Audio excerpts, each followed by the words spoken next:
Gold, trusted gold buyers. మీరు తాకట్టు పెట్టిన బంగారాన్ని విడిపించి ఈ రోజు ఉన్న మార్కెట్ ధరకు కొనబడను.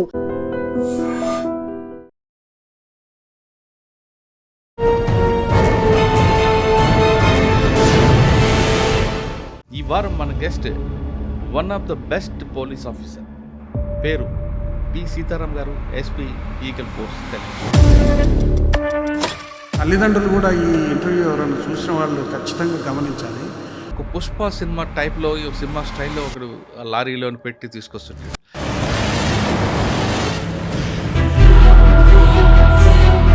పుష్ప సినిమా చెప్పారు కదా, అసలు పుష్ప సినిమా దేని పనికి రాదు. లారీ ఒక 2-3 కిలోమీటర్స్ వెనక్కి వస్తుంటుంది, ముందర వీళ్ళు కారులో వెళ్తుంటారు. అంటే అక్కడ మిస్ అయింది, ఇక్కడ ఎలాగ వచ్చింది మీకు తెలంగాణకి? అంటే నేను అది చెప్పొచ్చో లేదో ఆ పాయింట్. కొత్త డీజీ గారి మొత్తం ఎయిమ్ అంతా drug free Telangana. Eagle force కొత్త ట్రెండ్ తీసుకొచ్చింది. కింగ్ పిన్ ఎవడో వాడు మెయిన్ హేమంగానే దొరికాడు. రైల్వే ఇన్స్పెక్టర్తో మాట్లాడితే చెప్తున్నాడు, ఎవ్రీడే కనీసం ఒక 50-60 మంది పిల్లలు వస్తారంట ట్రైన్లలో. Sir ganja, next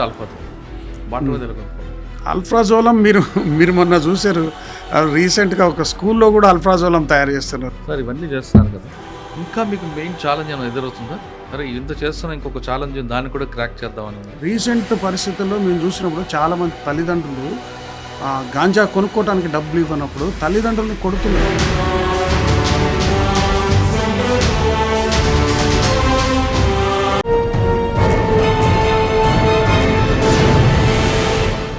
welcome to I dream. ఈ వారం మన guest one of the best police officer, పేరు పి సీతారాం గారు, SP eagle force Telangana. Eagle force లక్ష్యం తెలంగాణలో అసలు గంజాయి అనేది కానీ మత్తు అనేది లేకుండా చేయాలని దాని మీద ఎక్కువ ఫోర్స్ పెట్టారు. వాళ్ళ టీం అంతా కూడా స్టేట్ మొత్తంలో ఉన్న గంజాయి లేకపోయినా గంజాయి రూట్స్ ఎక్కడుండో అక్కడికి వెళ్తున్నారు వాళ్ళు. అంటే ఇక్కడ లేకపోయినా, ఇక్కడ క్రాప్ లేకపోయినా, ఇక్కడ డిమాండ్ లేకపోయినా లేకుండా చేస్తూనే రూట్స్కి వెళ్ళి అసలు కారిడార్ని కట్ చేయడంలోనే వాళ్ళకి ఎక్కువగా ఫోకస్ చేస్తున్నారు. ఆంధ్ర, ఒరిస్సా బోర్డర్ నుంచి తెలంగాణ మీదుగా గంజాయి వెళ్ళేది, కానీ ఇప్పుడు ఈగల్ ఫోర్స్ ప్రభావంతో మహారాష్ట్ర మీద నుంచి తెలంగాణకు వస్తుంది. దాన్ని కట్ చేయడంలోనే ఈగల్ ఫోర్స్ ఎక్కువగా పనిచేస్తుంది. అదొక్కటే కాకుండా తెలంగాణ మీద నుంచి కనీసం ఒక చిన్న ప్యాకెట్ కూడా వెళ్ళకూడదనే వాళ్ళు లక్ష్యంగా పెట్టుకున్నారు. కాబట్టి రీసెంట్గా బ్యాంకాంగ్ నుంచి దుబాయ్, బాంబే వెళ్తున్న వాటిని, ఆ కంటైనర్ని హైదరాబాద్లో పట్టుకున్నారు, మనందరికీ తెలిసింది. అసలు ఈగల్ ఫోర్స్ లక్ష్యం ఏంటి? కేవలం గంజా రహిత రాష్ట్రంగా చేయాలనుకుంటున్నారు తెలంగాణని, లేదా ఇక్కడ ఆల్రెడీ అలవాటు పడ్డ వాళ్ళకి ఏ విధంగా వాళ్ళు కౌన్సిలింగ్ చేస్తారు, కేసులో అరెస్ట్ అయిన వాళ్ళకి ఏ విధంగా వాళ్ళ ట్రీట్మెంట్ ఉంటుంది, అసలు ముఖ్యంగా ఈ కేసులో దొరికితే ఆస్తులు కూడా సీజ్ చేసే అధికారం ఈగల్ ఫోర్స్కి ఉంది కాబట్టి ఆర్గనైజర్ క్రైమ్లో అది ఎంతవరకు ఇంప్లిమెంట్ అవుతుంది అనే విషయాల్ని సార్ నాటి తెలుసుకుందాం. సార్ నమస్తే అండి. నమస్తే అండి, good evening sir. Eagle force ఉన్నది చాలా యాక్టివ్గా, చాలా అగ్రెసివ్గా వెళ్తుంది. ఓకే, అంటే ఒక బ్యూరో ఏర్పడడం, ఆ బ్యూరోను లక్ష్యాన్ని మెయిన్ వెళ్తుంది. గవర్నమెంట్ లక్ష్యం కూడా మీరు చేరుకోవడంలో అది తొందరలోనే తెలంగాణ గాంజా రహిత రాష్ట్రంగా ఉంటుంది. దాంట్లో ఎలాంటి డౌట్ కనబట్టలేదు. ఓకే, మీ రాష్ట్రం, మన తెలంగాణ లేకపోయినా వేరే రాష్ట్రంలో కూడా వెళ్ళినా మీరు అక్కడ కూడా వెళ్ళి వాళ్ళ ఆక్సిజన్ కూడా కట్ చేస్తున్నారు, వాళ్ళ దగ్గరికి కూడా వెళ్తున్నారు. ఇంతకుముందు కారిడార్ తెలంగాణ ఉండేది, ఇప్పుడు కారిడార్ కట్ అయింది. వేరే రూట్స్లో ఎలాగొస్తుంది తెలంగాణకి? ఇప్పుడు కొత్తగా ఎవరైనా యూత్ గంజాయికి అలవాటు పడకపోయినా ఆల్రెడీ పడి ఉంటారు కాబట్టి వాళ్ళలో మార్పు వచ్చేవాళ్ళు కొంతమంది ఉంటారు, రాకుండా ఉండేవాళ్ళు ఉంటారు. వాళ్ళ కోసం కూడా గంజాయి వస్తుంటుంది. ఆ గంజాయిని ఎలా కంట్రోల్ చేస్తారు?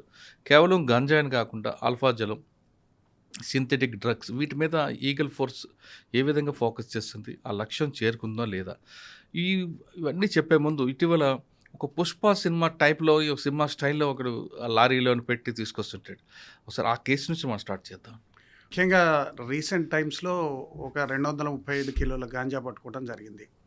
అదేంటంటే ఆ గాంజా అనిల్ అనే అతను, రాజేష్ అనే అతను ఇద్దరు కలిసి వీళ్ళకు ఒక ముంబైలో మెయిన్ సప్లయర్, అంటే ఎవరైతే ఉన్నాడో మెయిన్ సప్లయర్ ముంబై ఏరియా మొత్తానికి, అతను అనిల్ అనే అతనికి లారీ కొనుక్కోవడానికి డబ్బులు ఇచ్చాడు.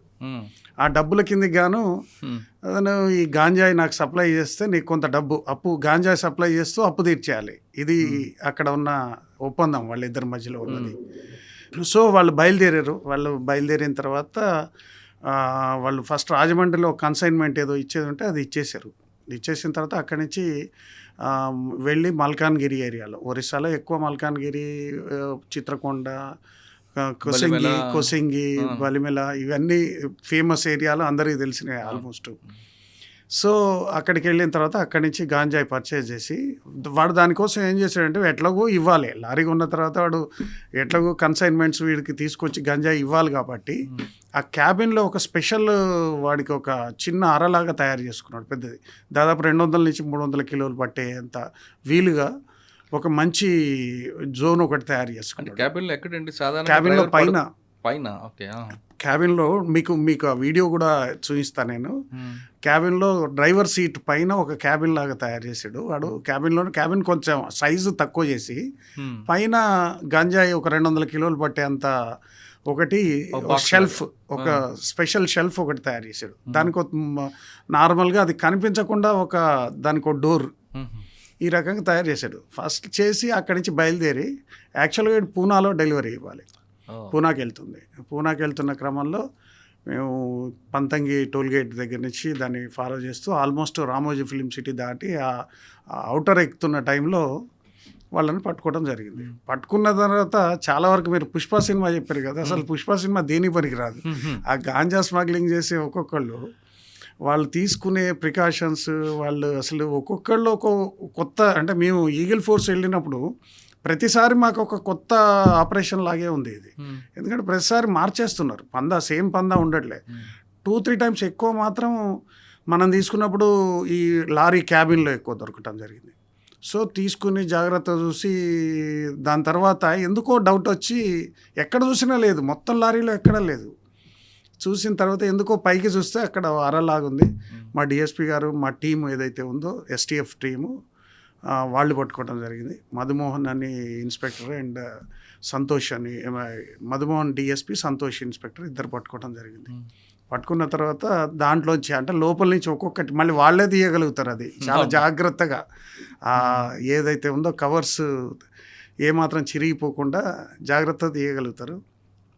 సరే ఇంట్రాగేట్ చేసినప్పుడు ఏం తెలిసిందంటే అంతకుముందు 2-3 టైమ్స్ కూడా వెళ్ళారు వాళ్ళు, ఇదే రూట్ నుంచి వెళ్ళారు. వాళ్ళకి ఎవరైతే ఉన్నారో అతనికి మెయిన్ ఉన్నారు కింగ్ పిన్, నేను వాళ్ళ పేరు చెప్పదలుచుకోలేదు ఎందుకంటే ఇంకా అరెస్ట్ కావాల్సి ఉంది. సో దాంట్లో అతనికి సప్లై చేయడానికి ఇక్కడి నుంచి తీసుకొని వెళ్తున్నారు. జనరల్గా మన ట్రెండ్స్ అన్ని చూసినప్పుడు, ఇంతకుముందు కూడా చూసినప్పుడు పనస పళ్ళ వచ్చే వాటిల్లో నేను కూడా ఆ పిక్స్ అన్నీ కూడా మీకు షేర్ చేస్తా. అంటే పుష్పాలో చాలామంది చూసారు ఆల్రెడీ. పుష్పాలో చూసిన తర్వాత పబ్లిక్కి ఏ రకంగా స్మగ్లింగ్ జరుగుతుంది అన్నది కొద్దిగా ఐడియా వచ్చింది. సార్ ఇటువంటి లారీలకి వాళ్ళు పైలట్ పెట్టుకుని వస్తారు, మరి పైలట్ దొరకలేదా? లేదు, ఈ లారీకి పైలట్ లేదు. జనరల్గా మిగతా వాటికి పైలట్ ఉంటారు. పైలట్ ఉండే ఒక 2-3 కిలోమీటర్స్ ముందర ఉంటారు. జనరల్గా ఎట్లుంటుందంటే పైలట్ ట్రెండ్ కూడా ఎట్లుంటుందంటే లారీ ఒక 2-3 కిలోమీటర్స్ వెనక్కి వస్తుంటుంది, ముందర వీళ్ళు కారులో వెళ్తుంటారు. కారులో వెళ్ళి ఆ ఫోన్ ఎప్పుడు ఆన్లో ఉంటుంది, వీళ్ళ ఫోను వాళ్ళ ఫోన్ 2 ఫోన్లు ఆన్లోనే ఉంటాయి. వాళ్ళ కోడ్ ఏంటంటే ఆపంగానే ఏంటి సార్ ఆపేరు అంటాడు వీడు. ఏంటి సార్ ఆపేరు అనగానే వాడు మలుపుకొని వెళ్ళిపోతాడు వాడు ఇమ్మీడియట్గా. వాడు దొరకడు ఇక. కాబట్టి ఫస్ట్ నిదానంగా ట్రాక్ చేయడం. అంటే మనం జనరల్గా అనుకుంటాం రోడ్డు మీద చాలా వస్తుంటాయి కదా, పోలీస్ పట్టుకోవచ్చు కదా, ఇదన్నీ చాలామందికి మీకు అందరికీ వచ్చే ప్రశ్న ఇది.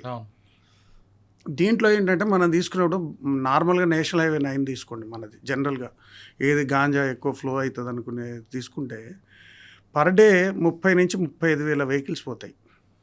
ఎన్ని చెక్ చేయగలుగుతారు పోలీసు? ఎన్ని చెక్ పాయింట్లలో ఎన్ని చోట్ల చేయగలుగుతారు? చాలా కష్టమైపోతుంది. ఇంకోటి స్ట్రైట్గా రావు, చాలా గూడ్స్ ఉంటాయి. ఇప్పుడు చూడండి పనసపళ్ళు ఉంటాయి, పనసపళ్ళు మొత్తం పనసపళ్ళ మధ్యలో 50 కేజెస్ పెడతాడు అడుగున. మనం చెక్ చేయాలంటే మొత్తం పనసపళ్ళు తీయాలి, దాన్ని చెక్ చేయాలి, ఈ రకంగా ఉంటుంది. ఇవి కాకుండా లారీలలో క్యాబ్ మొత్తం వెనక ఏదైతే ఉంటుందో ఆ ఏరియాలో కింద ఒక చిన్న అరలాగా తయారు చేస్తున్నారు. ప్రైవేట్ ట్రావెల్స్ బస్సెస్లో కూడా వస్తున్నాయి. రీసెంట్గా అక్కడ కూడా పట్టుకోవడం జరిగింది. అందులో కూడా క్యాబిన్లలో సీట్ల కుషన్ల కింద ఒక్కొక్కసారి ఒక్కొక్క కొత్త ట్రెండ్. టైర్లో కూడా పెట్టేస్తారు కదా. టైర్లలో కూడా పెట్టేస్తారు. మీకు అన్ని ఫొటోస్ అన్ని షేర్ చేస్తాను నేను. అంటే మీరే ఆశ్చర్యపోతారు, అంటే ఇన్ని టెక్నిక్లు ఉంటాయని. సార్ ఇప్పుడు ఆంధ్రప్రదేశ్ నుంచి విజయవాడ మీదుగా తెలంగాణ వచ్చిందండి. మరి అక్కడ 2-3 చాలా చెక్ పోస్ట్ ఉంటాయి, చాలా ఇన్ఫర్మేషన్. అంటే అక్కడ మిస్ అయింది, ఇక్కడ ఎలాగ వచ్చింది మీకు తెలంగాణకి? అంటే రీసెంట్గా ఆంధ్రప్రదేశ్లో కూడా బాగా గాంజా మీద టైట్ సెక్యూరిటీ కావటం అన్నీ జరిగింది. కానీ మనం ఫస్ట్ నుంచి కూడా తీసుకున్నప్పుడు మధ్యలో పాయింట్కి వచ్చేసరికి అదొక హబ్ లాగా తయారైంది. ఇప్పుడు ఆ ఏరియాల నుంచి చూస్తుంటే మల్కాన్గిరి అటు నుంచి వెళ్ళినప్పుడు నిదానంగా వచ్చి ఒక పాయింట్లో, అంటే నేను అది చెప్పొచ్చో లేదో ఆ పాయింట్ మధ్యలో ఉంటుంది. అది అక్కడ అన్నీ హాల్ట్ అయితే అక్కడ సిమ్ మార్చుకుంటారు. అక్కడ సిమ్ చేంజ్ అయిపోతుంది. పాత సిమ్ తీసి కొత్త సిమ్ వేస్తారు. అప్పటి వరకు వాళ్ళు సిమ్ ఏంటంటే ఆ మెటీరియల్ తీసుకోవటానికి, మెటీరియల్ ఫస్ట్ వాడు తీసుకోవాలి కదా, తీసుకోవటం కోసం వాడితోని మాట్లాడుకోవటానికి, వాడితో టచ్లో ఉండటానికి ఒక సిమ్. అక్కడి నుంచి డెలివరీ సిమ్ స్టార్ట్ అవుతుంది. డెలివరీ వాడికి ఇవ్వడానికి ఇంకోటి సిమ్ స్టార్ట్ అవుతుంది. సో మనం ఒక సిమ్ని మనం టార్గెట్ చేసుకుంటూ వెళ్ళినా కూడా వాడు ఉండడు, మధ్యలో సిమ్ మార్చేస్తాడు. ఇంకోటి 2-3 days ఉంటారు, డ్రైవర్లు మారుతారు, మొత్తం చేంజ్ అవుతారు. అక్కడి నుంచి కొత్త మళ్ళీ స్టార్ట్ అవుతుంది. సో ఈ క్రమంలో ఏంటంటే కొంతమంది కొన్ని రకాలుగా పట్టుకోవచ్చు, అందరికీ తెలుస్తూనే ఉంటాయి, అఫ్కోర్స్ పోలీస్కి తెలుస్తుంది. కానీ కొన్ని వచ్చే వేల లారీల్లో ఏ లారీలో ఉంది మనకు తెలియదు. అది పెద్ద చాలా ఫోర్స్ అంతా వెళ్ళడం, మల్కాన్గిరి ఆ ప్రాంతాల్లో కూడా కట్ ఆఫ్ ఏరియాలో గంజాన్ని పట్టుకోవడం, ధ్వంసించడం జరుగుతుంటాయి. కానీ ఇంకా కల్టివేషన్ ఇక్కడ ఉందంటారా? మల్కాన్గిరి చిన్న ఏరియా కాదు కదండి, చాలా హిల్లక్ ఏరియా. చాలా మొన్నటి వరకు అయితే నక్సల్ యాక్టివిటీస్ బాగుండేది. ఈవెన్ పోలీస్ పోవాలన్నా చాలా ప్రాబ్లమాటిక్గా ఉండేది. ఇంకోటి దాని వెనక నుంచి ఒరిస్సా, మన సీలేరు దాటిన తర్వాత నుంచి ఒరిస్సా బార్డర్ స్టార్ట్ అవుతుంది. ఆ ఒరిస్సా బార్డర్లో ఎక్కువ ట్రైబల్స్ ఉంటారు. కొంత ఏరియా కల్టివేట్ అవుతుంది. అంటే ఈ మధ్యకాలంలో డ్రోన్స్తోని కానీ వివిధ రకాలుగా చూస్తున్నారు. చూసినప్పటికి కూడా ఆల్రెడీ పాత స్టాక్ ఇంకా చాలా ఉండిపోయింది. పాత స్టాక్ చాలా చోట్ల ఉండిపోయింది. చాలామంది కింగ్ పిన్స్ ఉన్నారు. ఆ ఏరియాలో పోయి వాళ్ళని పట్టుకోవడం కూడా కొంచెం కష్టమైన పనే. మనం పోయి ఆపరేషన్ చేయాలన్నా కూడా కొద్దిగా ఇబ్బందికరమైన పనే. సో అందరు చేస్తున్నారు ఆల్మోస్ట్, కానీ అప్పటికి కూడా చాలా కష్టం అవుతుంది. సార్ మీరు పట్టుకుంటారు, దాదాపు 5 kgs అబోవ్ అంటే దాని ర్యాంక్ కూడా మారిపోవాలి, ఏఎస్ఐ అబోవ్ ఉండాలి. మరి ఆ టైంలో మీకు లేకపోతే మీరు ఆ ప్రాపర్టీ సీజ్ చేయడం కానీ ఆ లీగల్ మెథడ్స్ అంతా ఎలా మరి కంప్లీట్ అవుతుంటుంది? అదేంలేండి, పట్టుకునే టీం వేరే ఉంటుంది. లీగల్ టీంకు సపోర్టింగ్ టీం ఇమీడియట్ వెళ్ళిపోతుంది. మేము ఎక్కడ పట్టుకున్నా మా జ్యూరిస్డిక్షన్లో రాగానే మొన్న పట్టుకుంది డిఎస్పీ గారు పట్టుకున్నారు. ఆల్మోస్ట్ ఆయన చేయగలుగుతాడు కాబట్టి కేసు ఇమీడియట్ ఆయన ఎఫ్ఐఆర్ ఇష్యూ చేయటం, పంచనామా చేయటం ఇవన్నీ కూడా ఉన్నాయి. దాని తర్వాత ఒకవేళ ఎవరైనా లేరనుకోండి, మామూలుగా మన కానిస్టేబుల్స్, ఎస్ఐస్, ఈగల్ టీంలో ఉన్న వాళ్ళు 100% డెడికేషన్తో చేస్తున్నారు. ఎందుకంటే మా సారు సందీప్ శాండిల్య సార్ కానీ, ఇంకా ప్రత్యేకంగా ఈ మధ్య మన కొత్త డీజీ గారి మొత్తం ఎయిమ్ అంతా డ్రగ్ ఫ్రీ తెలంగాణ, ఈవెన్ మన సీఎం గారిది కూడా. సో ఏంటంటే ఈ టీమ్స్ ఎక్కడ కూడా ఒక చిన్న తేడా కూడా జరగద్దు. అంటే మీ టీం అంతా ప్రొఫెషనల్ అయిపోయారు, డౌటే లేదు. కానీ టాస్క్ ఫోర్స్ కానీ లేదా వేరే పోలీసులు పట్టుకున్నప్పుడు ఒక 5 kg గాంజా దొరికింది అనుకోండి బై రోడ్డు మీద ర్యాండమ్ చెకప్లో, ఆ లీగల్ అన్నీ చేయకుండా తీసుకొచ్చి ఈగల్ ఫోర్స్లో పడేసి వెళ్ళిపోతుంటారు. మరి అదంతా ఆ హెడ్ ఏక్ అంతా ఎలా భరిస్తున్నారండి? అట్లా ఏం లేదండి. ఇప్పుడు యాక్చువల్గా ఈగల్ ఫోర్స్ ఏం చేశారంటే, ఇటువంటి పరిస్థితి రావద్దనే మా డైరెక్టర్ సార్ ఏం చేశారంటే, టోటల్గా స్టేట్లో ఉన్న all law and order officers అందరికీ ట్రైనింగ్ ఇచ్చారు. ఈగల్ ఫోర్స్లో ఒక బుక్స్ కూడా తయారైనాయి ఈ మధ్యకాలంలో.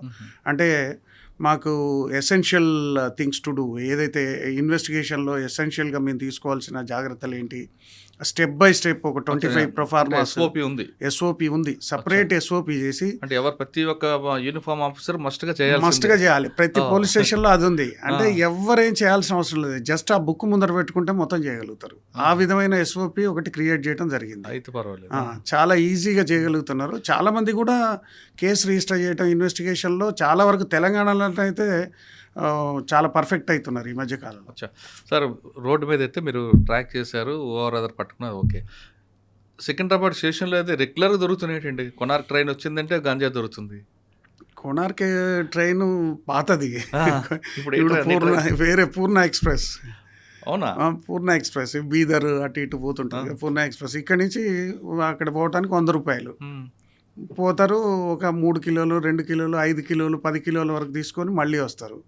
దాంట్లో కూడా కొత్త కొత్త ట్రైన్స్ ఉన్నాయి. ఇప్పుడు ట్రైన్లో మనం ప్యాసింజర్ బోగీలు చూసినప్పుడు ఎంతమంది ఉంటారండి, ఎంత రష్ ఉంటుంది. ప్యాసింజర్ బోగీలో పోయి కనీసం మనం సెర్చ్ చేసే అవకాశం ఉంటుందా? ఉండదు, కనీసం అవకాశం ఉండదు. లోపలికి వెళ్ళడానికే దారి ఉండదు. అటువంటి స్థితిలో ఏం చేస్తారంటే ఏదో 4 kgs 3 kgs 5 kgs తీసుకున్నారనుకోండి, దాన్ని మూలను పడేస్తారు. వాళ్ళ దగ్గర పెట్టుకోరు, సంచిలోగానే ఉండదు. మూలను పడేసిన తర్వాత జాగ్రత్తగా దాన్నే చూసుకుంటూ వస్తుంటారు. ఎవ్వరు రాలేదు, ఎవరు చెక్ చేయలేదు, ఏదో పాయింట్లో దిగిపోయే పాయింట్లో టక్కన పట్టుకుంటారు, దిగి వెళ్ళిపోతారు. అది ఇప్పుడు ఇదంతా మహారాష్ట్రకి వెళ్తుంది బాగా. ఇప్పుడు ఏంటంటే కొత్త ట్రెండ్స్ వచ్చినాయి కదా. మనం యాక్చువల్గా విజయవాడ, రాజమండ్రి, భద్రాచలం, ఖమ్మం, సూర్యాపేట, జనగాం, మహబాద్ ఇవన్నీ హైదరాబాద్కి లింకేజ్ రూట్స్ ఉండేవి ఇంతకుముందు, రాజమండ్రి ఇవన్నీ. స్లోగా ఏమైంది, ఇక్కడ బాగా మెయిన్గా తెలంగాణ ఈగల్ ఫోర్స్ అనేది చాలా యాక్టివ్ అయింది. తెలంగాణ పోలీస్ ఫోర్స్ కూడా యాక్టివ్ అయింది. నిజం చెప్పాలంటే ఈరోజు ఇండియాలో డ్రగ్ కంట్రోల్లో నెంబర్ 1 తెలంగాణ పోలీస్. అందులో 100%గా చెప్పడానికి ఏం అతిశయోక్తి లేదు సార్. అది ఉంది కాబట్టి రీసెంట్గా ఢిల్లీలో అందరు డీజిల్తో ఒక మీటింగ్ పెట్టడం, ఆ మీటింగ్ మీరు కూడా వెళ్ళడం, మీరు ఒక ప్రజెంటేషన్ ఇవ్వడంతో వాళ్ళు కూడా బాగా మిమ్మల్ని అభినందించడం, అసలు ఆ మీటింగ్ గురించి చెప్పండి. యాక్చువల్గా అది అంటే ఒక హై లెవెల్ మీటింగ్. అది హై లెవెల్ మీటింగ్లో నన్ను పంపడం జరిగింది ఈగల్ ఫోర్స్ తరపు నుంచి. అంటే అందులో ఏంటంటే all states anti narcotic task ఫోర్స్లు, అదేవిధంగా అన్ని రకాల ఇవి ఉన్నాయన్నట్టు, ఈడీ, తర్వాత ఐబీ వాళ్ళు, ప్రతి ఒక్క ఆర్గనైజేషన్ వచ్చింది. ప్రతి ఆర్గనైజేషన్ హెడ్ ఉన్నారు. ఆర్గనైజేషన్లో లేటెస్ట్ ట్రెండ్స్, అసలు దేశంలోకి అసలు ఫస్ట్ ఎట్లా వస్తున్నాయి, తర్వాత మన దగ్గర ఏ రకంగా సర్క్యులేట్ అవుతుంది డ్రగ్, ఎవరెవరు ఎట్లా కంట్రోల్ చేస్తున్నారు, ఒక్కొక్క స్టేట్కి ఒక్కొక్క ప్రజెంటేషన్ చేసే అవకాశం ఇచ్చారు. ఫార్చునేట్లీ తెలంగాణ తరపు నుంచి నాకు ఇచ్చే ఛాన్స్ దొరికింది. అది కూడా మేమందరం కూర్చొని, ఈగల్ ఫోర్స్ అందరం కూర్చొని ఒకటి తయారు చేసిన, రీసెంట్గా మేము చేసిన ఆపరేషన్స్ అంటే గోవా కావచ్చు, ముంబై కావచ్చు, తర్వాత అదేవిధంగా ఢిల్లీ ఆపరేషన్ కావచ్చు, ఈ ఆపరేషన్స్ అన్నిటినీ చాలా తక్కువ టైం, అది కూడా 15 minutes టైం ఎవరికైనా. 15 minutesలో మనం హార్డ్లీ 2-3 ఇస్తాం, అంతకన్నా ఎక్కువ ప్రజెంటేషన్ ఇవ్వడానికి వీలుండదు. సో ఆ 2-3 ప్రజెంటేషన్స్ ఇచ్చిన దాంట్లో దే ఫౌండ్ అన్నట్టు. అంటే మనకు మెయిన్గా వాళ్ళందరూ కనుక్కున్న విషయం ఏంటంటే, మిగతా ఆర్గనైజేషన్స్ కావచ్చు, మిగతా స్టేట్స్ కావచ్చు, ఎవరైనా కానీ ఒక కేసు పట్టుకున్నారనుకోండి, ఇమ్మీడియట్గా కేస్ ప్రాపర్టీ సీజ్ చేస్తున్నారు, అందులో ఉన్న అక్యూడ్ని తీసుకుంటున్నారు, అక్యూడ్ని అరెస్ట్ చేస్తున్నారు, ఛార్జ్షీట్ వేసేస్తున్నారు, అక్కడితో కేసు అయిపోతుంది. But whereas when it comes to Telangana విషయానికి వచ్చినప్పుడు మనం ఏం చేస్తున్నాం అంటే, తెలంగాణలో ఒక కొత్త ట్రెండ్, ఈగల్ ఫోర్స్ కొత్త ట్రెండ్ తీసుకొచ్చింది. ఎవరైనా ఒకళ్ళు దొరికారు, అసలు వీడు ఎక్కడి నుంచి వస్తున్నాడు, ఎక్కడికి పోతున్నాడు, అంతవరకు కూపీలాగుతున్నాం. ప్రతి ఒక్కటి ఎగ్జిట్ మొత్తం ఎక్కడా వదలట్లేదు. మా సారు దాని ముందర కూర్చొని. ఇందులో చాలా లేయర్స్ ఉంటాయి కదా సార్, చాలా లేయర్స్ ఉంటాయి. మీరు మొన్న రీసెంట్గా కూడా చూసినా కూడా మీకు ఆల్రెడీ చెప్పారు మీరు, ఈ హైడ్రోఫోనిక్ వీడు థాయిలాండ్ నుంచి వచ్చి ముంబై పోయే ఇది ఉంది కదా కేసు. ఆ కేసులో ఎన్నో లేయర్స్ ఉన్నాయి, ఎన్నో స్టేజెస్ ఉన్నాయి. ఇప్పుడు అందులో తీసుకున్నప్పుడు థాయిలాండ్లో కల్టివేషన్ చేసేది ఒకడు, థాయిలాండ్లో వీళ్ళు వెళ్ళిన వాళ్ళకి అకామిడేషన్ ఇచ్చేటోడు వాడొకడు, తర్వాత వాళ్ళకు సప్లై చేసేవాడు ఒకడు, బ్యాగ్స్ ఇచ్చేవాడు ఒకడు, మళ్ళీ పట్టుకొచ్చేవాడు ఒకడు, ఇక్కడ కలెక్ట్ చేసుకునేవాడు ఒకడు, మళ్ళీ ఇక్కడి నుంచి ముంబై తీసుకుపోయే వాళ్ళు ఒకళ్ళు, ముంబైలో సర్క్యులేట్ చేసేవాళ్ళు ఒకళ్ళు. చాలా లేయర్స్ ఉన్నాయి, బట్ ఎవ్రీ లేయర్ ఐడెంటిఫై అయింది. ఇందులో యాక్చువల్గా ఈ హైడ్రోఫోనిక్ వీడ్ కేసులో ఒక్కొక్క లేయర్కి ఇంకో లేయర్తో సంబంధం లేదు. అవునట. కానీ కింగ్ పిన్ ఎవడో వాడు మెయిన్ హేమంగానే దొరికాడు. హేమంగాని కింగ్ పిన్ దొరకటంతో ప్రతి లేయర్ అర్థమైంది. ఎన్ని జాగ్రత్తలు తీసుకున్నారంటే, ఒక్కసారి డ్రగ్ వాడు సప్లైకి వచ్చిన క్యాండిడేట్ ఎవరన్నా ఉంటే వాడు రెండోసారి రాడిగా, ఎన్నటికి రాడు, వాడికి ఎవ్వరూ తెలియదు. ఇంకోటి, ట్రావెల్ చేసే వాళ్ళకు కూడా ఇక్కడి నుంచి ఖాళీ సూట్ కేస్తోనే వెళ్తారు, అక్కడి నుంచి ఫుల్ సూట్ కేస్తోనే వస్తారు. వాడికి ఇచ్చేవాడు ఎవడో తెలియదు, సూట్ కేసులో ఏముంది తెలియదు. ఆల్మోస్ట్ ఇక్కడికి వచ్చిన తర్వాత ఎవడు తీసుకుంటాడో తెలియదు. ఆ సిమ్ కోడ్ ఇస్తాడు కదండి, మొత్తం ఎవ్రీథింగ్, డబ్బులు 20,000 రూపీస్ ప్లస్ సిమ్, ఎక్స్పెన్సెస్ ప్రతి ఒక్కటి ఇస్తారు. ఇప్పుడు ఇందులో ఒక దొరికారు అనుకుంటా, వాడి పని అయిపోయింది. ఆ సిమ్ కూడా నెక్స్ట్ వచ్చిన ఆఫీసర్కి ట్రాన్స్ఫర్ చేస్తారట కదా. అంటే కొన్ని సిమ్ములు తీసేస్తారు, ఇక కొన్ని ఏమో పర్మనెంట్గా తీసేస్తారు, కొన్ని నెక్స్ట్ వచ్చిన వాడికి ఇస్తారు. సార్ ఇప్పుడు మనకి గేట్వే ఆఫ్ ఒకటి ఉంది భద్రాచలం దగ్గర, అటు ఏఓపి నుంచి కానీ ఇటు మన ఛత్తీస్గఢ్ నుంచి రావచ్చు. అక్కడ మన ఫోకస్ ఎలా ఉంటుంది ఈగల్ ఫోర్స్? ఇప్పుడు భద్రాచలం దగ్గర అసలు భద్రాచలం ఖమ్మం టీము ఎక్సలెంట్గా పనిచేస్తుంది ఈ మధ్యకాలంలో. ఆల్మోస్ట్ మీరు చూడండి, లాస్ట్ 2 months కాదు, మోస్ట్లీ 1.5 month 1.5 monthలో 3,000 cases ఆఫ్ గాంజా సీజ్ చేసింది ఈగల్ ఫోర్స్ ఒక్కటే. 3,000 cases, 3,000 cases. సపోర్ట్ లేకుండా, లోకల్ పోలీస్ సపోర్టే లేదు ఇందులో, టోటల్ ఈగల్ ఫోర్సే. టోటల్ ఈగల్ ఫోర్స్ చేసిన దాంట్లో మ్యాక్సిమం చేసింది భద్రాచలం ఈగల్ ఫోర్స్, భద్రాచలం సంబంధించిన ఈగల్ ఫోర్స్. వాళ్ళు వెరీ యాక్టివ్గా ఉన్నారు. భద్రాచలం దగ్గర చెక్ పోస్ట్ పెట్టారు, చెక్ పోస్ట్లో సీసీ కెమెరాలు ఉన్నాయి, కంటిన్యూ వాళ్ళ మీద ఫోకస్ ఉంది. తర్వాత ప్రతిదీ ట్రాక్ చేయడం కూడా జరుగుతుంది. అది ఆ రూట్ ఆల్మోస్ట్ బంద్ అయిపోయింది ఇప్పుడు. సరే, భద్రాచలం బంద్ అయింది, కానీ కర్రెగుట్లో ఒకప్పుడు మావోయిస్ట్ది, ఇప్పుడు మావోయిస్ట్ కాదు. అక్కడ ఖచ్చితంగా గంజాయి పండిస్తుంటారు మీ ఆఫీసర్లే చెప్తున్నారు. మరి కర్రెగుట్ల మీద ఫోకస్ ఎలా ఉందండి? అంటే ఇప్పుడు మన మెయిన్ ఏంటంటే ఈగల్ ఫోర్స్ అనేది ఎయిమ్స్ అండ్ ఆబ్జెక్ట్స్కి వచ్చినప్పుడు ఈగల్ ఫోర్స్ అనేది తెలంగాణని డ్రగ్ ఫ్రీ రహిత తెలంగాణ చేయాలన్నది లక్ష్యం మెయిన్. సరే, అఫ్కోర్స్ మేము మిగతా వాటిల్లో తెలంగాణకి ఎవడు సప్లై చేస్తున్నాడో సప్లై చేయనంత బ్రేక్ చేయడానికి మిగతా వాటికి వెళ్తున్నాం. ఇప్పుడు ఢిల్లీ వెళ్ళింది కూడా, ఢిల్లీ నుంచి ఇప్పుడు మల్నాడ్ అనే ఒక ఫేమస్ కేసు అయింది. కొంపెల్లిలో మల్నాడ్ అనే రెస్టారెంట్ ఉంది, ఆ రెస్టారెంట్కి ఢిల్లీ నుంచి సప్లై వస్తుంది కొరియర్లో. సో ఆ సప్లై కట్ చేయటం కోసం ఢిల్లీ రైడ్ చేయటం జరిగింది. మనకేమో ఢిల్లీలో ఏం జరుగుతుంది అన్న దాని మీద మాకు సంబంధం లేదు. తెలంగాణకి డ్రగ్ రావద్దు అంతే, రాకూడదు, వెళ్ళకూడదు, అసలు ఏం ఉండకూడదు అంతే. ఇప్పుడు గోవా ఆపరేషన్ జరిగింది. గోవా ఆపరేషన్ ఎట్లా జరిగింది? మనకు లివినో అని ఒకడు మెయిన్గా దొరికాడు. ఏది తాడ్ బండ్ ఏరియాలో ఒకడు లివినో అనేటోడు ఒకడు సప్లై చేయడానికి వచ్చాడు, డ్రగ్ సప్లై. వాడంటే ఇంకోటి కూడా ఉన్నాడు, వాడు గోవా నుంచి వచ్చాడు. గోవా నుంచి వచ్చినప్పుడు ఈ లివినో వస్తున్నది ముందే తెలిసి ఆ లివినోని ట్రాక్ చేసి లివినోని పట్టుకోవటం, వాడి దగ్గర కొంత క్యాష్, కొంత 20 grams కొకేన్ దొరికింది. వీడు ఎక్కడి నుంచి తెస్తున్నాడని ఇంట్రాగేట్ చేసినప్పుడు వాడు బెంజమిన్ అని కూడా దొరికాడు. బెంజమిన్ తర్వాత వాడ వెనక పోయినప్పుడు ఇంకొక పెద్ద పెద్ద కింగ్ పిన్స్ ఎవరెవరు ఉన్నారు చూశారు. అంటే మెయిన్ మన ఫోకస్ ఏంటంటే కర్రెగుట్టల్లో ఉంది, తర్వాత మల్కాన్గిరిలో ఉంది, ఇంకో చోట ఉంది, ఇవన్నీ చాలా చోట్ల ఉన్నాయి. చిత్రకొండ నుంచి వస్తుంది, ప్రతి ఒక్కటి తెలుసు. బట్ మనం ప్రతి ఒక్కళ్ళ చోటికి పోయి ప్రతి ఒక్క స్టేట్లో ఇంటర్ఫియర్ కావటం కూడా అంత చేయటం కూడా చేయలేము. మన మెయిన్ ఫోకస్ తెలంగాణకి సప్లై చేయని ఉండొద్దు, అది మెయిన్. కానీ ఎన్ఫోర్స్మెంట్ చేస్తున్నారు బాగానే, కానీ పబ్లిక్ ఎడ్యుకేట్ చేయడం లేదా ఆల్రెడీ దీనికి అడిక్ట్ అయిపోయిన వాళ్ళకి మార్పు తీసుకురావడం ప్లస్ లీగల్ సపోర్ట్, ఇవన్నీ కూడా ఈ ఫేస్లన్నీ కూడా కరెక్ట్గా ఉన్నాయా? 100% అండి, 100%. ఈరోజు చూడండి, ఎక్కువ మన తెలంగాణలో 100% సర్క్యులేట్ అయ్యే మెయిన్ డ్రగ్ వీడ్, గంజాయి. ప్లస్ రెండోది వచ్చేసరికి రూరల్ ఏరియాకి పోయినప్పుడు అల్ఫ్రాజోలం. ఈ రెండే మెయిన్గా సప్లై అవుతున్నాయి. So alprazolam is synthetic drug, అది ప్రతి ఒక్కరు తయారు చేస్తూనే ఉంటారు. దాని మీద ఏ రకంగా ఈగల్ ఫోర్స్ ఫోకస్ ఉందన్నది కూడా చెప్తాను నేను. But whereas when it comes to గంజాయికి వచ్చినప్పుడు ఏమవుతుందంటే, ఇంతకుముందు మనం అనుకున్నట్టు మల్కాన్గిరి నుంచి బయలుదేరి రాజమండ్రి నుంచి విజయవాడ నుంచి ఈ రకంగా వచ్చేది. ఇప్పటికి కూడా అక్కడి నుంచి బయలుదేరి రాజమండ్రి నుంచి విజయవాడ నుంచి మళ్ళీ చెన్నై రూట్ నుంచి తమిళనాడుకి వెళ్ళిపోయేది. కొంత మధ్య నుంచి ప్రకాశం వైపు నుంచి టర్న్ అయిపోయి కర్ణాటక వెళ్ళిపోయేది, బెంగళూరు వెళ్ళిపోయేది, ఇవన్నీ ఉన్నాయి. అది ఆ రూటు అదే ఉంది. మనకు ప్రాబ్లం లేదు దాంతో. వాళ్ళు ఎటు పోతున్నారో వాళ్ళు దాన్ని వాళ్ళు పోతున్నారు. తెలంగాణకు వస్తే ఊరుకోము ఈగల్ ఫోర్స్. సో ఇప్పుడు చైన్ ఏమైంది, యాక్చువల్గా అంతకుముందు మల్కాన్గిరి ఆ ఏరియా నుంచి, ఒరిస్సా ఏరియా నుంచి భద్రాచలం ఏరియాకి వచ్చేది. భద్రాచలం ఏరియా నుంచి నెమ్మదిగా టువర్డ్స్ ఖమ్మం ఏరియా నుంచి, మహబూబాద్ నుంచి హైదరాబాద్ కానీ, జనగాం నుంచి హైదరాబాద్ కానీ, సూర్యాపేట నుంచి హైదరాబాద్ కానీ, ఈ 3 మెయిన్ రూట్స్ ఉండేవి.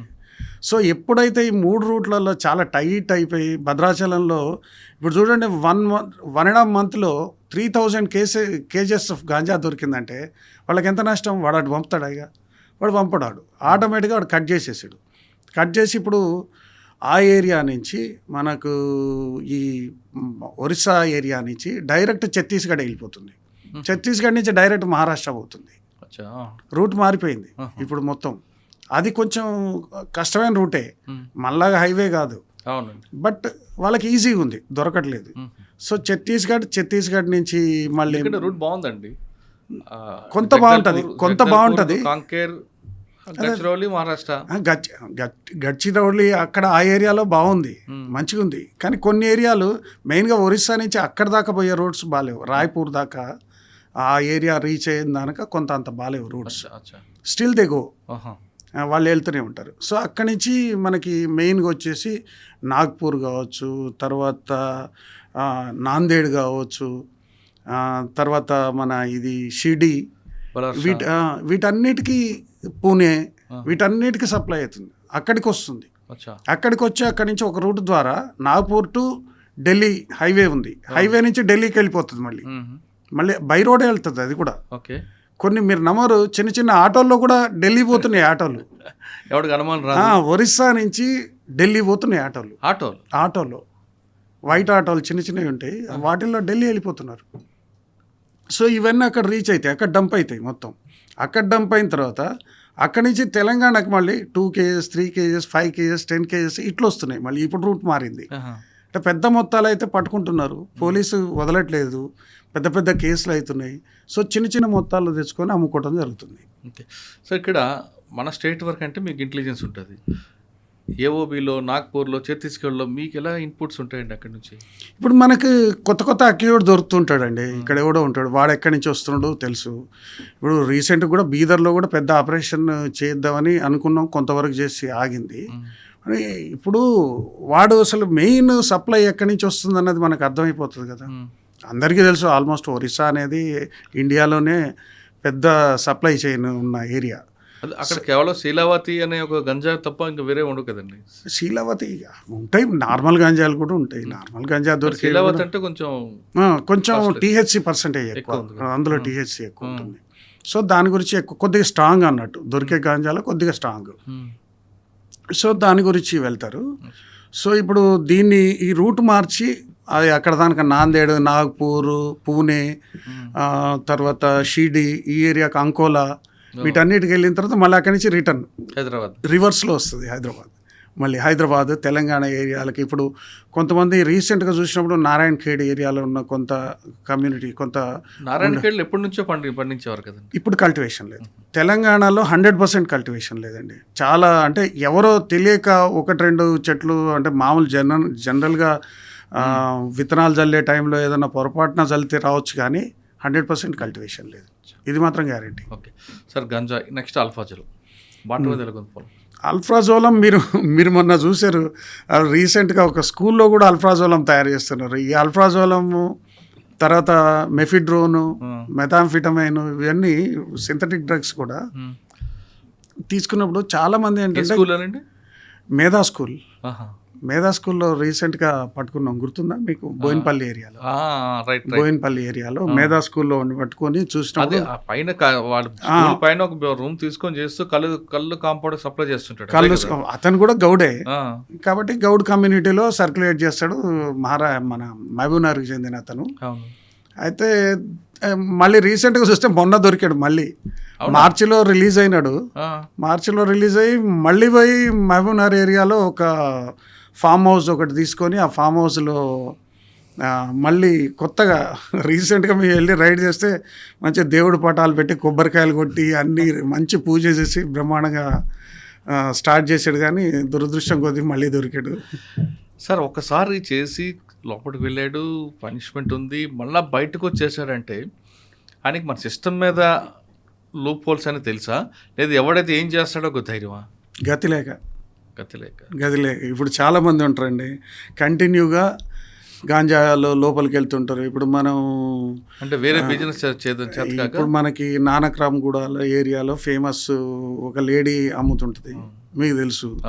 ఎన్నిసార్లు పట్టుకున్నారు? ఒకసారి 35 lakhsతో పట్టుకున్నారు, ఒకసారి 27 lakhs. అంటే 1 day 2 days ఇన్కమ్ వాళ్ళు పట్టుకున్నారు. వాళ్ళు జైలు పోతారు. ఈవెన్ వాళ్ళని పిటెన్డిపిఎస్లో వాళ్ళ మీద ఇది కూడా పెట్టారు, పిటెన్డిపిఎస్లో కూడా వాళ్ళని పంపించారు ఒకసారి. మళ్ళీ బయటికి రాని మళ్ళీ స్టార్ట్ చేస్తారు. అంటే ఇట్స్ నాట్ వాళ్ళకి ఖచ్చితంగా కన్విక్షన్ వస్తుంది. అందులో 100% కన్విక్షన్ వస్తుంది. ఆ రకంగా ఈగల్ ఫోర్స్ దానికి తగ్గ అంటే మీరు వాళ్ళతో evidence create మాట్లాడుకుంటారు చేసాం. కదా సార్, మీరు ఆల్రెడీ జైలుకి వెళ్ళారు, ఇంత కష్టాలు ఉంటాయి, డబ్బులు పోతాయి, దెబ్బలు పడతాయి, ఇవన్నీ కూడా ఉంటుండకు తెలిసి కూడా మళ్ళీ ఎందుకు చేస్తారంటే వాళ్ళ సమాధానం ఏంటండి? అంటే మీరు చూడండి, చాలామందికి ప్రత్యామ్నాయంగా ఏం చేయడానికి ఉండదు. వాళ్ళకి వాడు జాబ్ చేసుకుంటే ఇది వదిలేశారు అనుకోండి, దీంట్లో డబ్బు సంపాదిస్తాడు. ఈజీ మనీ ఇది. ఈజీ మనీ ఉంటుంది. సరే, మీరు పాయింట్ దగ్గరికి వచ్చారు కాబట్టి ఈజీ మనీ ఎట్లుంటుందంటే, ఇప్పుడు జనరల్గా మనం మల్కాన్గిరి కానీ ఏఓబి ఏరియాకి పోయినప్పుడు కానీ ఒక గాంజా 1 కేజీ తీసుకున్నారు అనుకోండి, అంటే నేను ఇది చెప్పినప్పుడు చాలామంది దీనికి మళ్ళీ ఇందులో ఇంత మనీ ఉంది కదా అని వాళ్ళేమన్నా అట్రాక్ట్ అవుతారనే ఒక భయం ఉంది నాకు. చెప్పొద్దులేండి కానీ అది చెప్తున్నా. అయితే వాళ్ళు కొనేదానికి 10 రెట్లు మళ్ళీ ఇక్కడ వచ్చి అమ్ముతున్నారు. అఫ్కోర్స్ ఇందులో చేసిన వాళ్ళు 100% కన్విక్షన్ వస్తే వాడు ఏళ్ల తరబడి లోపలే ఉంటాడు. వాడికి లైఫ్ మొత్తం కొలాప్స్ అయిపోతుంది. ఏళ్ల తరబడి ఉండడం కాదు సార్, తెలంగాణ దొరికితే వాళ్ళ ప్రాపర్టీ కూడా సీజ్ చేస్తున్నారు. ప్రాపర్టీ దాదాపు ఇప్పుడు 200-300 కోట్ల ప్రాపర్టీ సీజ్ చేసి గవర్నమెంట్కి సరెండర్ చేయడం జరిగిందండి. 2025 దొరికాడు, 26 దొరికాడు అనుకోండి, 23 వరకు సంపాదించి కూడా ఇదే అన్ని అని మొత్తం అంతే. మరి వాడు ఏముంటుంది అందులో ఏంటండి? చాలా ప్రాపర్టీస్ కొన్నారండి కొంతమంది గతంలో చేసిన వాళ్ళు. అంటే వాడు దీని మీదే కొని ఉండొచ్చు, ఎట్లాగైనా కొని ఉండొచ్చు. మీరు మాత్రం ముందు సీజ్ చేస్తున్నారు కదా. అట్లనే మేమేమి ఇల్లీగల్గా చేయమండి. ఎట్టి పరిస్థితుల్లో ఈగల్ ఫోర్స్ అనేది ఇల్లీగల్గా ఒక పని కూడా చేయలేదు ఇప్పటి వరకు. కాకుంటే no it is Eagle Force is not illegal force.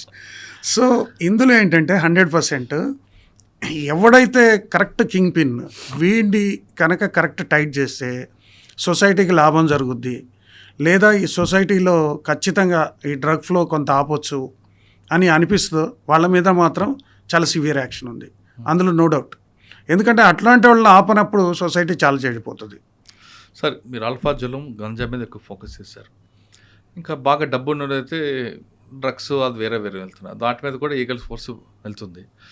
కానీ బాగా మిడిల్ క్లాస్ కాకుండా పూర్ క్లాస్ ఉన్న వైట్ లైనర్ వాటి మీద ఎక్కువ ఉన్నారు కదండి రైల్వే స్టేషన్లో కానీ, మీరు ఎక్కడ చూడండి. వైట్ లైనర్స్, ఇవి వైట్నర్స్ కావచ్చు, ఇంకా చాలా ఉన్నాయండి. అంటే మనం చెప్తే ఈవెన్ పెట్రోల్ వాసన కూడా చూస్తారు కొంతమంది, పెట్రోల్ వాసన చూస్తారు. కొన్ని చూస్తే మనకు వింత అనిపిస్తాయి.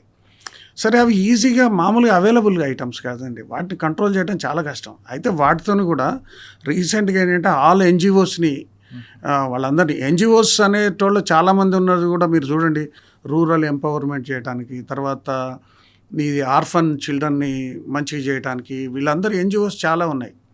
వీళ్ళందరి కోఆర్డినేషన్తో ఈ మధ్యకాలంలో ఎవరైతే ఆర్ఫన్స్ ఉన్నారో, తర్వాత సింగిల్ పేరెంట్ ఉంటారు, చాలామంది సింగిల్ పేరెంట్స్ ఉంటారు, చాలామంది పేరెంట్స్ అసలు కంట్రోల్ ఉండరు, ఇంట్లోంచి పారిపోయి వస్తారు. మనం ఎవ్రీడే సికింద్రాబాద్ రైల్వే స్టేషన్లో చూస్తే మన రైల్వే ఇన్స్పెక్టర్తో మాట్లాడితే చెప్తున్నాడు, ఎవ్రీడే కనీసం ఒక 50-60 మంది పిల్లలు వస్తారట ట్రైన్లలోకి, తెలంగాణకు వచ్చేస్తారట. వచ్చేసి ఇక వాళ్ళు ఎట్లా బతుకుతారో ఎవరికి అనవసరం. బీహార్, ఎక్కడో ఉత్తరప్రదేశ్, ఎక్కడో ఒక చోట ట్రైన్ ఎక్కుతారు. ట్రైన్ ఎక్కి ఇక్కడికి వచ్చిన తర్వాత ఇక వాళ్ళకు ఏం లేదు, జస్ట్ దిగుతారు, వాడు బతుకుతాడు, వాడు అట్లే బతికేస్తుంటాడు, అట్లే క్రైమ్స్ చేస్తుంటాడు, క్రైమ్ చేయలేనోడు సఫర్ అవుతుంటాడు, ఈ రకంగా ఉండిపోతారు. సో వీళ్ళు చిన్నవి చేస్తున్నారు, అందరికి తెలుసు, సొసైటీలో తెలుసు. మా ఈగల్ ఫోర్స్ ఫోకస్ దాని మీద కూడా ఉంది. సో ఈ ఎన్జిఓస్ అందరినీ క్లబ్ చేసుకొని, ఈ ఎన్జిఓస్ అందరినీ వాళ్ళందరి ద్వారా ఈ ఎవరైతే మామూలు ఏరియాలో అంటే మురికి వాడల్లో కావచ్చు, మనం ఏదైతే అంటామో ఆ ఏరియాల్లోకి వెళ్ళి అక్కడ వాళ్ళని అందరినీ మళ్ళీ మంచిగా చేయటం, కొంతమందిని రిహాబ్ చేయటం, కొంతమందిని మళ్ళీ స్కూల్కి పంపటం. చాలా స్కూల్స్ కూడా ఓపెన్ కావటం జరిగింది ఈ మధ్యకాలంలో. మనం తీసుకున్నప్పుడు మెయిన్ ఏరియాలో ఎక్కడైతే ఉంటే అక్కడ కొన్ని స్కూల్స్ ఓపెన్ చేయటం, పిల్లలందరినీ డ్రాప్ అవుట్ కాకుండా చూడటం, ఆ రకం కూడా కృషి చేస్తున్నాం అండి. Okay sir, sweet lips, cool lips అనే చాక్లెట్స్ కూడా వచ్చాయి, ఈ గంజా చాక్లెట్స్, అవేం పట్టుకుంటున్నారు? గంజాయి చాక్లెట్స్ కర్ణాటకలో తయారవడం, ఈ మధ్యన మదనపల్లిలో కూడా పట్టు 35 lakhs ప్రాపర్టీ దొరికింది. అదే ఇప్పుడు మనకి అసలు మెయిన్ అంతకుముందు సప్లై అంతా ఉత్తరప్రదేశ్ నుంచి రాజస్థాన్ నుంచి ఉండేదండి. ఉత్తరప్రదేశ్ రాజస్థాన్ మెయిన్ ఉండేది. అక్కడి నుంచి ఉన్నప్పుడు ఫస్ట్లో ఏంటంటే కొత్తూరులో ఒక హెడ్ మాస్టర్ అబ్జర్వ్ చేశారు ఆయన యాక్చువల్గా. అంతకుముందు లోకల్గా చాలా చోట్ల పట్టుకున్నాం ఈ గాంజాయి చాక్లెట్స్. దాన్ని ఏంటంటే ఆయుర్వేదిక్ ప్రోడక్ట్స్ పేరుతోని దాన్ని కామర్స్ ప్లాట్ఫామ్స్లో కూడా దొరుకుతాయి, మనకి ఇండియా మార్ట్లో అక్కడిక్కడ కూడా దొరుకుతాయి. రీసెంట్గా లేదు, ఎందుకంటే వాళ్ళందరినీ కూడా పిలిచి గట్టిగా వార్నింగ్ ఇవ్వడం జరిగింది. వాళ్ళని కూడా లీగల్గా ప్రతి కేసులో ఇన్వాల్వ్ చేస్తామని చెప్పినప్పుడు వాళ్ళు అవన్నీ ఆపేశారు. ఇప్పుడు దొరకటం లేదు. సో ఉత్తరప్రదేశ్, రాజస్థాన్లోనైతే 100%, దాంట్లో టీహెచ్సీ పర్సంటేజ్ కొద్దిగా ఎక్కువ ఉన్నా దాంట్లో కూడా ఎట్లుంటాయంటే కొన్ని టీహెచ్సీ పర్సంటేజ్ తక్కువ ఉండొచ్చు అని సర్టిఫై చేస్తాయి. సర్టిఫై చేసిన వాళ్ళు కొంతమంది నడపొచ్చు, కానీ వాళ్ళు ఏం చేస్తున్నారంటే ఇల్లీగల్ కొంత పెంచేస్తారు ఆ మత్తు రావటం గురించి. సో అటువంటి వాటిని ఆల్రెడీ రైడ్ చేయటం, వాళ్ళు పట్టుకొని కేసులు చేయటం. ఇక్కడి నుంచి ఉత్తరప్రదేశ్, రాజస్థాన్ వెళ్ళి దాదాపు 8 ఫ్యాక్టరీలు బంద్ చేయించాం. ఈగల్ ఫోర్స్ ఈ పని కూడా చేసింది. సో చాలా దాని మీద కూడా ఫోకస్ ఉందండి. ఇప్పుడు మీరు గాంజాయి అనేది ఎన్ని రకాలుగా వచ్చినా, ఎంతమంది ద్వారా వచ్చినా, ప్రతి ఒక్కటి ఈగల్ ఫోర్స్ అబ్జర్వేషన్లో ఉంది. సార్ ఇవన్నీ చేస్తున్నారు కదా, ఇంకా మీకు మెయిన్ ఛాలెంజ్ ఏమైనా ఎదురవుతుందా? అరే ఇంత చేస్తున్నా ఇంకొక ఛాలెంజ్ దాన్ని కూడా క్రాక్ చేద్దామని ఉందా? మెయిన్ ఛాలెంజ్ ఎక్కడవుతుందంటే స్టూడెంట్స్ అనేటోళ్ళు ఒక అపోహలల్లో పోతున్నారండి. That is the main challenge. ఆ స్టూడెంట్స్ని ఆ అపోహలలోంచి బయటికి పట్టుకురావాలి. ఏంటంటే వాళ్ళందరికీ ఇది గాంజాయి అనేది చాలామంది మేము పట్టుకున్నప్పుడు స్టూడెంట్స్ చూసినప్పుడు వాళ్ళతో ఇంటరాక్ట్ అయినప్పుడు వాళ్ళు మెయిన్ ఏం చెప్తుంటారంటే గాంజాయి అనేది లీగల్ డ్రగ్ కదా అని అంటారు చాలామంది. రెండోది గాంజాయి న్యాచురల్గా పండేదే కదా సార్, న్యాచురల్గా పండినప్పుడు మన గాంజాయి తాగితే ఏం తప్పు అని అంటారు.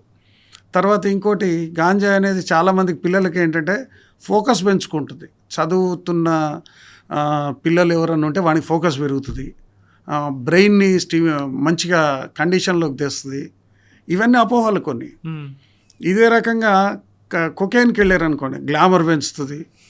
కొకైన్ చేసిన వాళ్ళు చాలా గ్లామర్ ఉంటుంది. చాలామంది సినిమా యాక్టర్లు, స్టార్లు వీళ్ళందరూ కూడా కొకైన్ తింటే మంచి గ్లామర్ వస్తుంది. ఇటువంటివన్నీ అపోహలు. మాకేమవుతుందంటే మెయిన్గా స్టూడెంట్స్ని ఎడ్యుకేట్ చేసే క్రమంలో మేము రీసెంట్ టైమ్స్లో 2 months 3 monthsలో దాదాపు 700 మంది స్టూడెంట్స్ని పట్టుకున్నాం. మేము టెస్ట్ చేసినప్పుడు మ్యాక్సిమం టీహెచ్సీ పాజిటివ్ వస్తున్నారు, కొంత ఎండిఎం పాజిటివ్ వస్తున్నారు, మెథాంఫెటమైన్ పాజిటివ్ వస్తున్నారు. సో వీళ్ళందరినీ తీసుకున్నప్పుడు మనం టెస్ట్ చేస్తున్నప్పుడు వాళ్ళకి అసలు తెలియట్లేదు, అంటే గాంజా తాగటం తప్పు అని అనుకోవట్లేదు. ఇది చాలా పెద్ద మాకు ఛాలెంజింగ్ ఇది. అరే కాదు, గాంజాయి తాగటం కూడా ఒక క్రైమే. నువ్వు గాంజాయి తాగినప్పుడు 27 NDPS యాక్ట్లో నువ్వు బుక్ చేయొచ్చు, మేము నిన్ను ఈవెంత లీగల్గా నిన్ను పనిష్ చేయొచ్చు అని మాకున్నాయి, అంటే అధికారాలు ఉన్నాయి, NDPS యాక్ట్లో ఉంది. బట్ ఏంటంటే మా మెయిన్ ఫోకస్ స్టూడెంట్స్ని రిహాబ్ చేయటం, వాళ్ళని పనిష్ చేయటం కాదు. సో వీళ్ళందరినీ కన్విన్స్ చేయటం, సొసైటీలో ఇది లీగల్ డ్రగ్, ఇది రిక్రియేషనల్ డ్రగ్, లేదా ఇది తాగటం తప్పు కాదు. ఈ అన్నిటికన్నా పెద్ద మిత్ ఏమైందంటే, మాకు పెద్ద ఛాలెంజింగ్ ఏంటంటే కన్జ్యూమర్ ఎవడైనా విక్టిమ్ అని చాలామంది ఏదో ప్రచారం, ఎవడో ఒకటి చెప్తుంటాడు కన్జ్యూమర్ని అరెస్ట్ చేయరు రవి, కన్జ్యూమర్ని ఎట్టి పరిస్థితుల్లో కౌన్సిలింగ్ చేసి పంపుతారు అనగానే వీడికి ఒక కొత్త ఉత్సాహం. కానీ అది తప్పు. కన్జ్యూమర్స్ అందరినీ అరెస్ట్ చేస్తున్నాం, అరెస్ట్ చేసి రీహాబ్ సెంటర్ పంపిస్తున్నాం. రీహాబ్ సెంటర్ నుంచి వాళ్ళు మళ్ళీ వచ్చిన తర్వాత మళ్ళీ టెస్ట్ చేస్తున్నాం. ఒకసారి మళ్ళీ పాజిటివ్ వస్తే మళ్ళీ రీహాబ్ కాడు. సో ఆ విధంగా దొరికారు అనుకోండి, ఓకే, వాళ్ళు పాస్పోర్ట్ కానీ సీజ్ చేయడం కానీ, లేదా ఫారెన్ వెళ్లకుండా వేరే చదువులకు వెళ్లకుండా అబ్జెక్షన్ చేయడం కానీ అటు ఉంటాయా? ఇప్పటివరకు జరగలేదండి, ఇప్పటివరకు జరగలేదు. ఎందుకు జరగలేదంటే మెయిన్ ఫోకస్ మనం వాళ్ళని రిహాబ్ చేయటం, వాళ్ళ ఫ్యూచర్ మంచిగా చేయటం. వాళ్ళ ఫ్యూచర్ని చెడగొట్టడం అనేది ఎన్నడూ తెలంగాణ గవర్నమెంట్కి కానీ తెలంగాణ పోలీస్కి కానీ ఈగల్ ఫోర్స్ ఎజెండాలో లేదు. సో వీళ్ళు రిఫార్మ్ దొరికినప్పుడు ఏం చేస్తారండి? మ్యాక్సిమం రిఫార్మేషన్ నడుస్తుందండి, మ్యాక్సిమం రిఫార్మేషన్ నడుస్తుంది. ఇందులో ఏంటంటే మెయిన్గా ఎవడైతే పెడ్లర్స్, సప్లయర్స్ ఉన్నారో వీళ్ళ మీద ఫోకస్ చేసి వీళ్ళని మాత్రం ఖచ్చితంగా పనిష్ చేస్తున్నాం, అందులో డౌట్ ఏం లేదు. బట్ వేరే స్టూడెంట్స్ మంచిగా చదువుకునే వాళ్ళు, ఇప్పుడు ఈ మధ్యకాలంలో తీసుకున్నప్పుడు ఐఐటి చేసేవాళ్ళు 2nd year 3rd year discontinue చేసి వచ్చి గాంజా అడిక్ట్ అయిపోయి ఉన్నారు. చాలామందికి తెలియదు ఏంటంటే గాంజా హెల్త్ని పెంచుతుంది అంటారు. గాంజా ఎట్లా హెల్త్ని పెంచుతుంది? అది cigarette, as good as cigarette కన్నా ఎన్నో రెట్లు డేంజర్. అది కంటిన్యూస్ గాంజా తాగటంతోనే బ్రాంకటైటిస్ వస్తుంది, తర్వాత వాళ్ళకి అలర్జీస్ వస్తాయి బాగా, తర్వాత బాడీ ఎపటైట్ పోతుంది, అసలు తినలేరు వాళ్ళు అసలు ఫస్ట్ ఆఫ్ ఆల్. అని మీరు అంటారు, కానీ వాళ్ళు ఏమంటారంటే బ్రెయిన్ షార్ప్ అవుతుంది, అసలు దాంట్లో ఉన్నంత కిక్ వేరేగా ఉండదు. ఓకే, అయితే ఈ ఐ డ్రీమ్ ముఖంగా ఈరోజు నేను ఖచ్చితంగా చెప్తున్నా. ఇప్పుడు అందరూ చాలా టెక్నాలజీ పెరిగిన వాళ్ళు గూగుల్ చేస్తారు, ప్రతి ఒక్క విషయాన్ని గూగుల్ చేసి సెర్చ్ చేస్తారు కదా. చూడండి, గూగుల్లో సెర్చ్ చేసి చూడండి, ఎవరైనా స్టూడెంట్కి అపోహ ఉన్నవాళ్ళు, గాంజా అనేది డిప్రెసెంట్ అండి. గాంజా తీసుకున్నవాడు కామ్ డౌన్ అయిపోయి వాడు మత్తుగా ఉండటం కానీ, బ్రెయిన్లో అది స్టిమ్యులెంట్ కాదు, యాక్టివేట్ చేయదు బాడీని కానీ బ్రెయిన్ని కానీ యాక్టివేట్ చేయదు, స్లో డౌన్ చేస్తుంది. కానీ వాళ్ళ ఆర్గ్యుమెంట్ వేరేగా ఉంటాయండి. నాకు బలం వచ్చింది, నాకు నన్ను చెప్తా, నేను అవి కూడా మీకు చెప్తా. సో గాంజా తీసుకుంటాము కంటిన్యూగా తీసుకున్నప్పుడు అది డిప్రెసెంట్ కాబట్టి దాంతో ఏమవుతుందంటే స్లోగా వాడు ఎక్కువ నిద్రపోవటం, ఎక్కువ ఐసోలేట్ అవుతారండి ఈ పిల్లలు ఎవరైతే ఉన్నారో. తల్లిదండ్రులు కూడా ఈ ఇంటర్వ్యూ ఎవరైనా చూసిన వాళ్ళు ఖచ్చితంగా గమనించాలి. పిల్లలు తలుపులు వేసుకొని రూమ్లలో కూర్చోటాలు, ఎక్కువ సమయం ఒంటరిగా ఉండటానికి ఇష్టపడటాలు, తర్వాత ఎవరితో కలవకుండా పోవటాలు, ఇవన్నీ ఉన్నప్పుడు 100% సస్పెక్ట్ చేయండి వాళ్ళని. 100% సస్పెక్ట్ చేసి వాళ్ళు ఒక ఏదో మత్తుకు కానీ లేదా సమ్ డిప్రెషన్లో కానీ పోతున్నారని. ఈ రెండు కావచ్చు, ఓన్లీ మత్తని నేను అనను, వెళ్తుంటారు. ఈ స్లోగా వాళ్ళు ఎప్పుడైతే మత్తుకు లోనయ్యి దూరంగా ఉండటం, ఐసోలేట్ కావటం చేస్తుంటారో స్లోగా గ్రాడ్యువల్గా డిప్రెషన్ స్టార్ట్ అవుతుంది వాళ్ళల్లో. అందరి నుంచి ఐసోలేషన్కి పోయి డిప్రెషన్ స్టార్ట్ అవుతుంది. డిప్రెషన్, యాంగ్జైటీ ఇష్యూస్ స్టార్ట్ అవుతున్నాయి. చాలామంది డిపెండెన్స్ అయిపోతున్నారు, గాంజా లేని బతకలేని పరిస్థితికి వస్తున్నారు.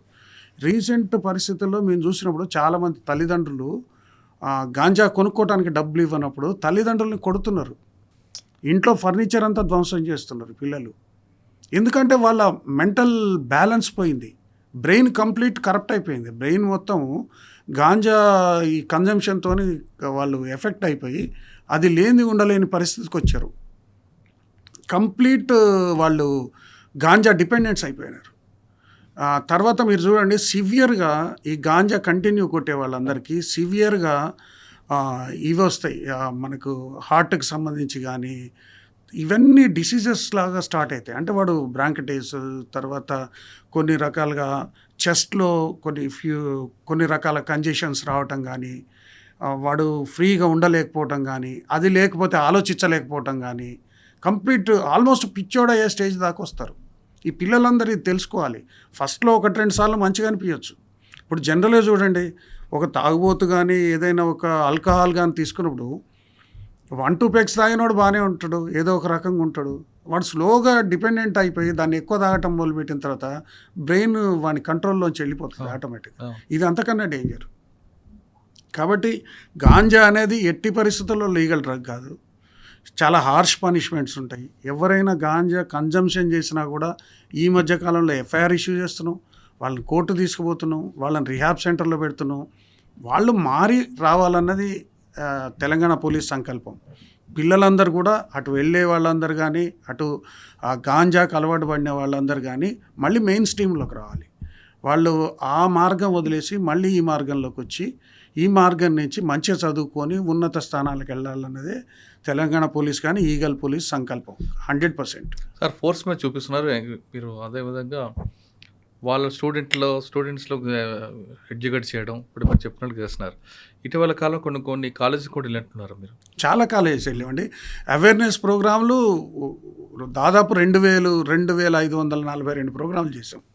అవేర్నెస్ ప్రోగ్రాం కంటిన్యూగా అవేర్నెస్ ప్రోగ్రాంలు చేస్తున్నాం. ఎందుకంటే మనం నషాముక్త భారత్ అని మీకు తెలుసు కదా, 2020లో సెంట్రల్ గవర్నమెంట్ పెట్టింది. అదేవిధంగా తెలంగాణలో కూడా మిషన్ పరివర్తన పెట్టారు. ఈ రెండుటి ఎయిమ్ ఏంటంటే ఈ డ్రగ్ ఎవరైతే బానిసలు అవుతుండ్రో వీళ్ళందరినీ డ్రగ్ ఒత్తిడిలోంచి బయటికి తీసుకురావటం మెయిన్ ఎయిమ్. సో వీటిల్లో 3 రకాల ఎయిమ్స్ ఉన్నాయి, 3 రకాల ఎజెండాలు ఉన్నాయి. Number 1 enforcement. Anyway we're doing enforcement 100% మేము చేస్తున్నాం. రెండోది ఎడ్యుకేషన్. వాళ్ళందరినీ ఎడ్యుకేట్ చేయాలి, పిల్లలందరినీ అవేర్నెస్ చేయాలి, అవేర్నెస్ తీసుకురావాలి, వాళ్ళందరినీ ఎడ్యుకేట్ చేయాలి, దానివల్ల కలిగే నష్టాలు చెప్పాలి. తర్వాత అది ఏ రకంగా వాళ్ళ వ్యక్తిగత జీవితం కావచ్చు, దేశ భవిష్యత్తు కావచ్చు, కల్చరల్ కావచ్చు, ఏ రకంగా నాశనం చేస్తాయి అది చెప్పాలి.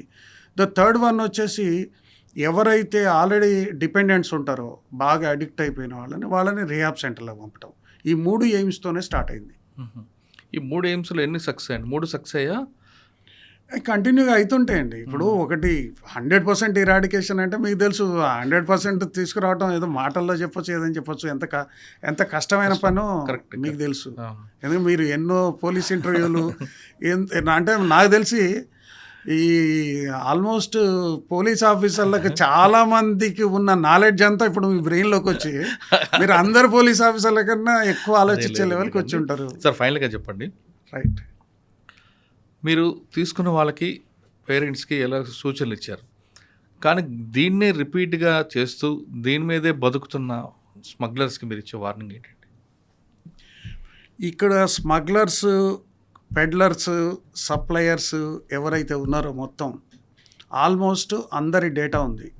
కానీ మేమేంటంటే అబ్జర్వ్ చేస్తున్నాం. అబ్జర్వేషన్ ఎట్లా, ఓన్లీ వితౌట్ డ్రగ్ వాళ్ళు దొరికినప్పుడు మేము కేసు పెట్టడానికి కూడా కష్టం, కేసు పెట్టలేము. కాబట్టి మీరు డ్రగ్ చేతిలో పట్టుకుని ఉన్న క్షణం కోసం ఎదురు చూస్తున్నాం. ఈగల్ ఫోర్స్ నువ్వు డ్రగ్ కనుక సప్లై చేసేది కానీ, తర్వాత లేదా నువ్వు పెడ్లింగ్ చేయటం కానీ, లేదా నువ్వు కల్టివేషన్ చేయటం కానీ ఏదన్నా స్టార్ట్ చేసిన రోజున 100% ఈగల్ ఫోర్స్ కానీ తెలంగాణ పోలీస్ కానీ నీ ఇంటి ముందర ఉంటుంది. ఈగల్ ఫోర్స్ 100% నిన్ను పనిష్ చేస్తుంది. నీ ఆస్తులన్నీ జప్తు చేస్తాం, నీకు లైఫ్ లేకుండా చేస్తాం. ఇది కేవలం సామాన్యులకు మాత్రమేనా, లేదా సెలబ్రిటీస్ వాళ్ళకి కూడా ఇదే ట్రీట్మెంట్ ఉంటుందా? మా దగ్గర ఎవరు సెలబ్రిటీ ఎవ్వరు లేరు. మా దగ్గర ఉండే ఒకటే కేటగిరీ, డ్రగ్ కొట్టేటోడు, డ్రగ్ అమ్మేటోడు, అంతే. రెండే కేటగిరీ. సెలబ్రిటీ కావచ్చు, సామాన్యుడు కావచ్చు, ఎవరికి సంబంధం లేదు. ఎవరైనా సరే సప్లై చేస్తే పోయినట్టే, అంతే. తెలంగాణ రాష్ట్రంలో ఇకపై డ్రగ్స్ అనే పేరు ఒక చరిత్రలో ఉండిపోతుంది. ఎందుకంటే ఈగల్ ఫోర్స్ అంత పక్కా పగడబందికి వెళ్తుంది. వాళ్ళందరూ కూడా ఈగల్ అనేది పైనుండి మిమ్మల్ని అందరూ అబ్జర్వ్ చేస్తుంటుంది. నన్ను ఎవరు చూడలేదు కదా అని అనుకుని పిల్లిలాగా కళ్ళు మూసుకొని పాలు తాగితే ఖచ్చితంగా ఈగల్ ఫోర్స్ మీ ఇంటి ముందు ఉంటుంది అంటున్నారు సీతారాం గారు. మిమ్మల్ని అందరూ అబ్జర్వ్ చేస్తుంటుంది. మీ చేతిలో డ్రగ్ దొరికిన వెంటనే ఈగల్ ఫోర్స్ మీ ఇంటి ముందు ఉంటుంది, లేదా మీరు ఇంట్లో ఉంటుంది, మీరు ఎక్కడుంటే అక్కడికి వస్తుంది అంటున్నారు సీతారాం గారు. తెలంగాణ రాష్ట్రంలో డ్రగ్ ఉండొద్దు, ఈ తెలంగాణ రాష్ట్రం పైనుంచి వెళ్ళొద్దు. అసలు మీరు చేయాలనుకుంటే వేరే స్టేట్లో కానీ వేరే దేశాలకు వెళ్ళండి, కానీ ఇక్కడ మాత్రం ఆ వాసన కూడా రాదు అనేది తెలుస్తుంది. ఇదే ఫోర్సు, ఇదే స్ఫూర్తితో వెళ్తే ఇంకా తెలంగాణలో గంజాయి అనేది మనకి చరిత్రలో మాత్రం కనిపిస్తుంది, బుక్స్లో మాత్రం వినిపిస్తుంది, చూస్తాం. అది కావాలని అందరూ కోరుకుందాం. ముఖ్యంగా మీ పిల్లల భవిష్యత్తు ఉండాలన్నా, మీ పిల్లలు చక్కగా ఉండాలన్నా, ఒక మంచి భావి పౌరుడు కావాలంటే అతను మీరు కంటిన్యూగా తల్లిదండ్రుల పాత్ర ఎక్కువ ఉంటుంది. తర్వాత ఉపాధ్యాయులు, వీళ్ళు పిల్లలు కదా, వాళ్ళు అలవాటు అవుతారు, చిన్న చిన్న తప్పులు చేస్తారు, వాళ్ళే సరిదిద్దుకుంటారు అనుకుంటే మాత్రం తప్పు. ఇప్పుడున్న జనరేషన్ అంతా కూడా గంజాయికి దానికి అలవాటు పడుతున్నారు. కాబట్టి ఖచ్చితంగా పేరెంట్స్గా, అదేవిధంగా టీచర్స్ రోల్ కూడా ఉంది. వీళ్ళిద్దరికన్నా ఎక్కువగా సొసైటీ. మీకు తెలిసిన వెంటనే గంజాయి తీసుకున్న సప్లయర్ కానీ, తీసుకున్న వ్యక్తి కానీ ఎవరు తెలిసినా ఈగల్ ఫోర్స్కి సమాచారం అందించండి. వాళ్ళు మీ పేరు బయటికి పెట్టకుండా ఆ సమస్యను పూర్తిగా పరిష్కరిస్తారనేది మన బాధ్యతగా తీసుకుందాం. కేవలం హక్కుల కోసం మాట్లాడడం కాదు, బాధ్యత కూడా మనం తీసుకోవాల్సిన అవసరం మనపైన ఉంది. ఇది ఈ వారం పి సీతారాం గారితో ఎక్సలెంట్. వచ్చే వారం మరొక ఇష్టం మళ్ళీ కలుద్దాం. అంతవరకు నమస్తే. Thank you sir. Thank you very much అండి.